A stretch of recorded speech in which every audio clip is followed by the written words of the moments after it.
Hi ಸ್ನೇಹಿತರೆ, ನಮಸ್ತೆ. ನೋಡಿ, ಈಗ ನಾವು ಪ್ರಯಾಗ್ರಾಜಿಂದ 46 ಕಿಲೋಮೀಟರ್ ಟ್ರಾಫಿಕಲ್ಲಿ ಬ್ಲಾಕ್ ಆಗಿದ್ವಲ್ಲ, ಎಲ್ಲ ಕಡೆ ಸುತ್ತಾಡಿಕೊಂಡು ಮಿರ್ಜಾಪುರ ಅನ್ನೋ ಒಂದು ಊರಿಗೆ ಬಂದಿದ್ದೀವಿ. ಈ ಮಿರ್ಜಾಪುರ ಅನ್ನೋ ವೆಬ್ ಸೀರೀಸ್ ಬಂದಿದೆ ನೋಡಿ, ಹಿಂದಿ ಮಿರ್ಜಾಪುರ ಅಂತೇಳಿ. ಆ ಊರು, ಆ ಇನ್ಸಿಡೆಂಟ್ ನಡೆದಂಥ ಊರು.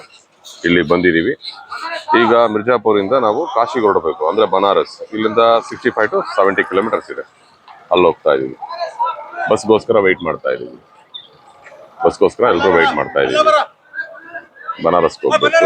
ನಾವೊಂದು 6 ಜನ ಬಂದ್ವಿ. 4 ಬಸ್ ಇಟ್ಕೊಂಡು 2 ಜೀಪ್ ಹತ್ಕೊಂಡು ಇಲ್ಲಿವರೆಗೆ ಬಂದಿದ್ದೀವಿ. ಈಗ ನಾವು ಬಸ್ ಇಳಿದು ಬಂದ್ವಲ್ಲ, ನಾವು ಟ್ರಾವೆಲ್ಸ್ ಮಾಡಿಕೊಂಡು, ಇನ್ನು ಆ ಬಸ್ಸು ಜಸ್ಟ್ 6 ಕಿಲೋಮೀಟರ್ ಮೂವ್ ಆಗಿದೆ ಅಂತ ಅಷ್ಟೇ.